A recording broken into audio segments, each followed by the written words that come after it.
पैदाइश की किताब 33वां बाब।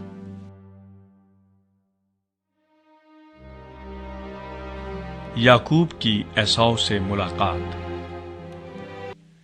और याकूब ने अपनी आंखें उठाकर नजर की, और क्या देखता है कि एसाव 400 आदमी साथ लिए चला आ रहा है। तब उसने लिया और राखिल और दोनों लौंडियों को बच्चे बांट दिए, और लौंडियों और उनके बच्चों को सबसे आगे, और लिया और उसके बच्चों को पीछे, और राखिल और यूसुफ को सबसे पीछे रखा। और वो खुद उनके आगे आगे चला, और अपने भाई के पास पहुंचते पहुंचते 7 बार जमीन तक झुका। और एसाव उससे मिलने को दौड़ा और उससे बगलगीर हुआ, और उसे गले लगाया और चूमा, और वो दोनों रोए। फिर उसने आंखें उठाई और औरतों और बच्चों को देखा, और कहा कि ये तेरे साथ कौन है? उसने कहा, ये वो बच्चे हैं जो खुदा ने तेरे खादिम को इनायत किए हैं। तब लौंडियां और उनके बच्चे नजदीक आए और अपने आप को झुकाया। फिर लिया अपने बच्चों के साथ नजदीक आई और वो झुके। आखिर को यूसुफ और राखिल पास आए और उन्होंने अपने आप को झुकाया। फिर उसने कहा कि उस बड़े गौल से जो मुझे मिला तेरा क्या मतलब है? उसने कहा, ये कि मैं अपने खुदावंद की नजर में मकबूल ठहरूं। तब एसाव ने कहा, मेरे पास बहुत है, सो ऐ मेरे भाई, जो तेरा है वो तेरा ही रहे।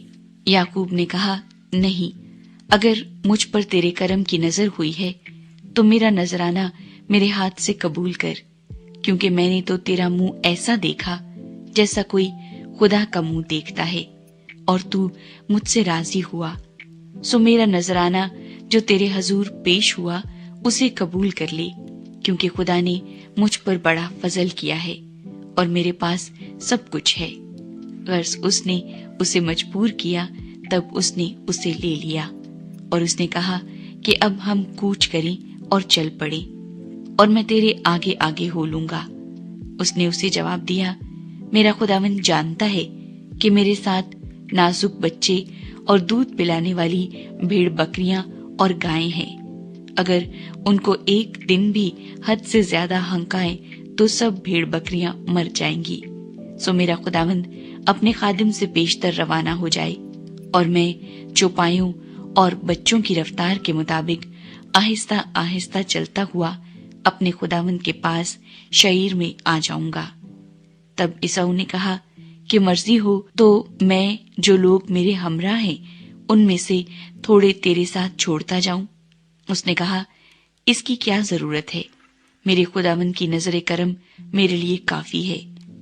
तब एसाव उसी रोज उल्टे पांव शईर को लौटा, और याकूब सफर करता हुआ सुक्कात में आया और अपने लिए एक घर बनाया और अपने चौपाइयों के लिए झोंपड़े खड़े किए। इसी सबब से इस जगह का नाम सुक्कात पड़ गया। और याकूब जब फिदान आराम से चला तो मुल्क किनान के एक शहर सिकम के नजदीक सही और सलामत पहुंचा, और उस शहर के सामने अपने डेरे लगाए। और जमीन के जिस कते पर उसने अपना खैमा खड़ा किया था उसे उसने सिकम के बाप हमूर के लड़कों से चांदी के 100 सिक्के देकर खरीद लिया, और उसने वहां एक मसबा बनाया और उसका नाम एल इलाह इसराइल रखा। Do not forget to like the video, subscribe BTL TV and press the bell icon to receive notifications.